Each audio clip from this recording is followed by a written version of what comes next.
Hi, welcome to this video tutorial about creating cover sheets for PDF documentation. You need Adobe Acrobat Professional on your PC to make the VBA script work, but apart from that, it's straightforward. This is the file Excel sheet that contains the information, and this is the cover sheet that is to be used when merging the source together. I have some samples here, which are all documents that needs a cover sheet. So let's begin.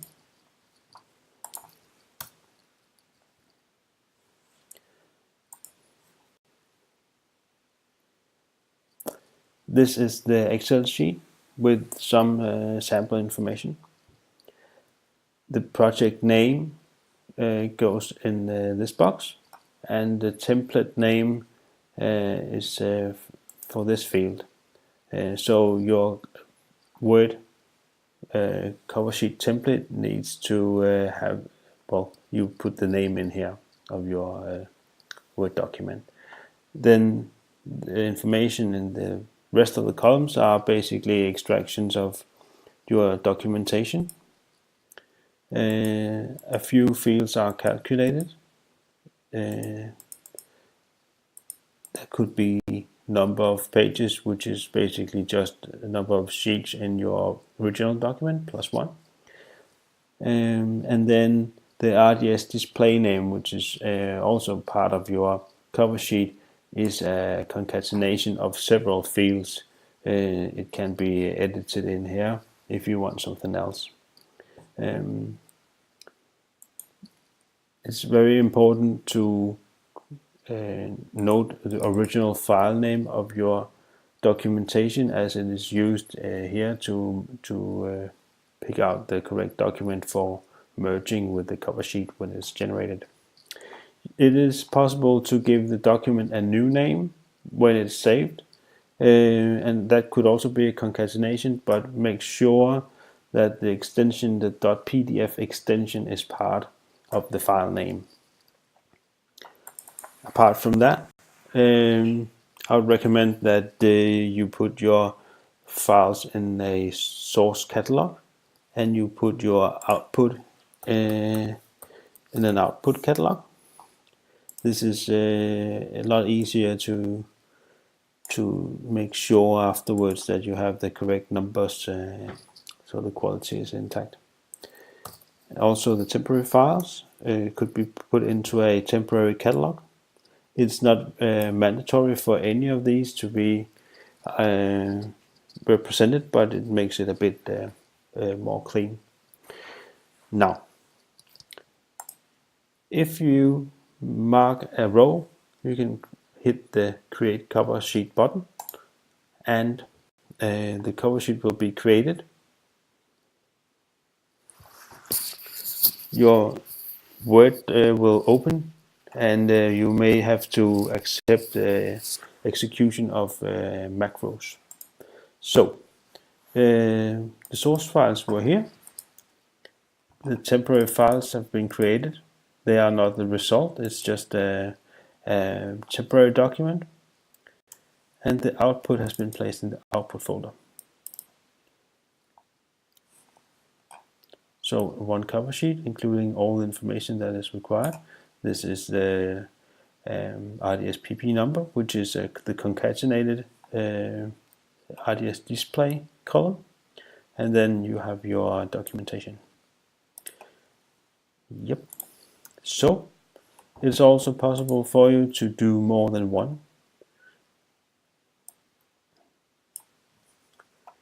Mark the ones you need, and then create the cover sheets.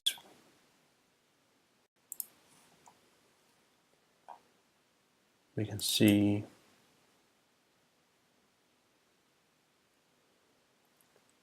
here are the cover sheets that are created, and in the output folder you'll see the results.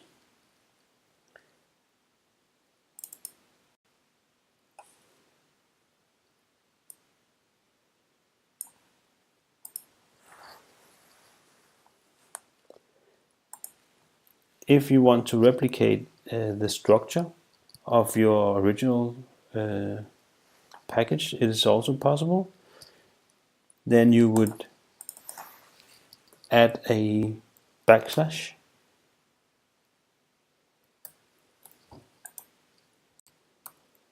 and then write the folder name. Just call it test. It's quite important that this column starts without the backslash and ends without the backslash, but if you have to separate the folder structure with backslashes in between. So given that this script is not currently capable of actually creating the structure, you have to do it yourself. So I'll just create one folder for test.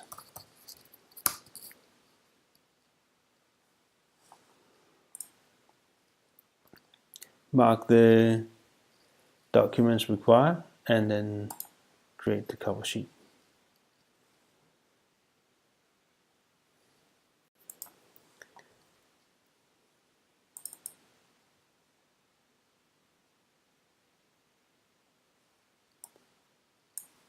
Oops. Apparently we choose the wrong column. It's actually supposed to be this one. See, the error handling of this script is limited, so it will just not create the document, which is something that could be improved.